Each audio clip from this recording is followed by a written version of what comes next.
Greetings, hello, welcome on in, Unoptimized Fool here in the closet. Guess what? We're going to talk about World of Warcraft, but guess what? We have official dates for 11.2 release, which is perfect, right? So obviously, let's get into the details. Now, we know about 11.2, right? Obviously, it's coming out, but now we have an official date.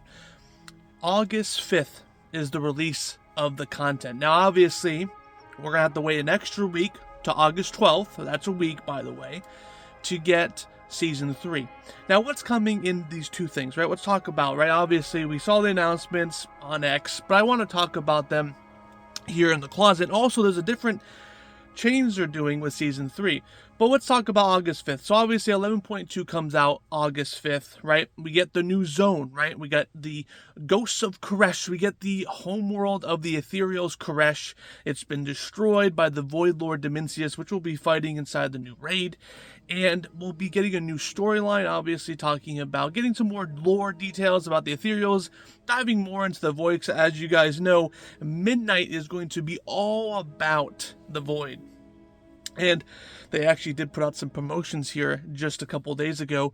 It looks like things are going to get hairy. Anyway, we're going to dive into this new zone of Koresh. Now we have a new outdoor activity called Ecological Succession, where we're going to be getting animals around Azeroth, bringing them back to Koresh to see if they can survive inside of these giant eco-domes that obviously we've seen both in the, Ghosts of Koresh, as well as even the Outlands too. Remember those, right?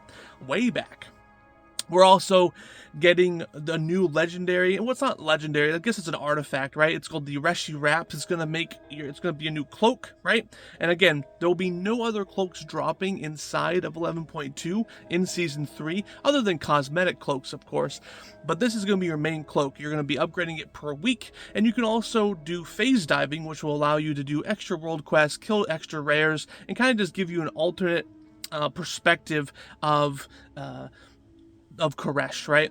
We also have a new dungeon, right? It's going to be taking place in an eco-dome where you're going to be diving and killing devourers, killing old prophets of the ethereals, right? And kind of diving through the story. Now, as you guys know, by the way, with the story, usually it goes the main storyline of the patch, then you go and do the dungeon, and then you go into the raid, and then it finalizes in the raid. But actually in 11.2, there's a difference. Now obviously you complete the story first, then you go into the raid, you complete the raid, you deal with Dimensius, and then the last part of the story is actually the dungeon. So it's going to be interesting to see how they actually accomplish this. Obviously it's going to be a little bit unique, so hopefully it works. Hopefully it's not a blunder.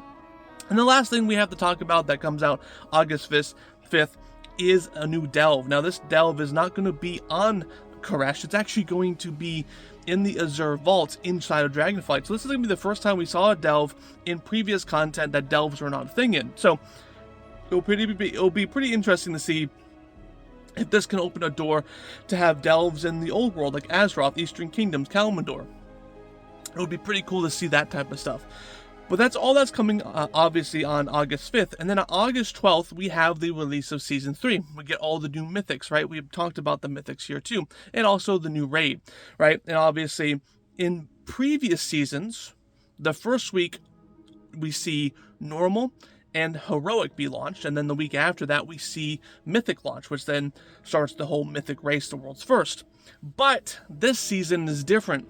All three versions of raiding will be available on August 12th. That means Mythic will also be available week 1. Now, what does that mean for the world's first race?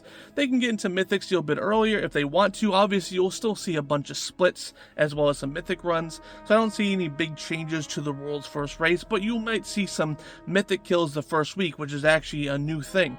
Now, obviously, Season 3 is going to bring a bunch of new tier sets. We've talked about that. But the tier sets, by the way, are based off of your hero towns now. So technically, each spec can pick between 2 tier set bonuses, right? Obviously, it's going to be the normal tier set bonuses as from the previous seasons, obviously with their own flavor. So I'm very much looking forward to this. Now, again, I won't be here around August 5th. I'll be on a family vacation, but thankfully when season 12 drops, I will be here diving in the new content. So yeah, guys, I just wanted to announce that, kind of go over the stuff. If you were living under a rock, or if you don't like reading text, if you can't read, then come here and just listen to me yap inside the closet. But yeah, guys, I'm looking really forward to 11.2, and we've actually already seen 11.2.5 enter internal dev servers. Obviously, no information there. It's all locked behind a door. And then eventually we'll get into Midnight, which will be announced at Gamescom here soon. So again, we're going to have a plethora? What's that word? We're having a giant amount of content coming our way, and we're going to be covering it all here in the closet. So thanks for listening on in. And honestly, guys, are you excited about the new content? I am. I love Koresh. I mean, I don't like going off of Azeroth, but Koresh is looking fantastic. Let me know in the comments down below. Again, thank you so much for being here. Unoptimized Fool from the closet. I'll see you guys next time.